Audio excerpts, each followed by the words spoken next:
বৈষম্য বিরোধী ছাত্র আন্দোলনের সবশেষ খবর জানাতে রাজধানীর কেন্দ্রীয় শহীদ মিনারে আছেন সহকর্মী সাদমান সাকিব। সরাসরি যুক্ত হচ্ছে তার সঙ্গে।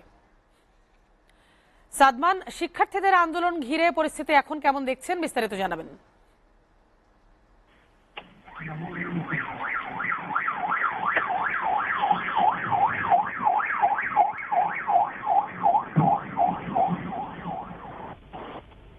সাদমান, আপনি শুনতে পাচ্ছেন? শিক্ষার্থীদের আন্দোলন ঘিরে পরিস্থিতি এখন কেমন দেখছেন, বিস্তারিত জানাবেন। রূপা, ধন্যবাদ আপনাকে। আমি এই মুহূর্তে অবস্থান করছি রাজধানীর শাহবাগে। আজকের দিনের শুরু থেকেই কোটা আন্দোলনকারী বৈষম্য বিরোধী যে ছাত্র আন্দোলন শুরু হয়েছিল, দিনটি শুরু হয়েছিল রাজধানীর শহীদ মিনার থেকে।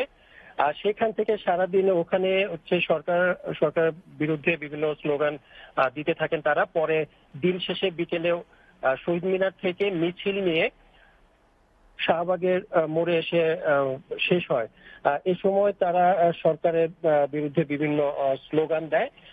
এর আগে সরকারের পদত্যাগ সহ এক দফা দাবি ঘোষণা করেছে বৈষম্য বিরোধী ছাত্র আন্দোলন। ছাত্র জনতা সমাবেশে এই দাবি তুলে ধরেন আন্দোলনের অন্যতম সমন্বয়ক নাহিদ ইসলাম। রূপা, এর আগে বৃষ্টি উপেক্ষা করে দুপুর থেকেই মানুষের ঢলে জনসমুদ্রে পরিণত হয়েছিল কেন্দ্রীয় শহীদ মিনার এলাকা। এরপর সন্ধ্যায় দলে দলে বিক্ষোভ মিছিল নিয়ে শাহবাগে এসে জড়ো হয়। সেখানে বেশ কিছু সময় তারা অবস্থান করেন।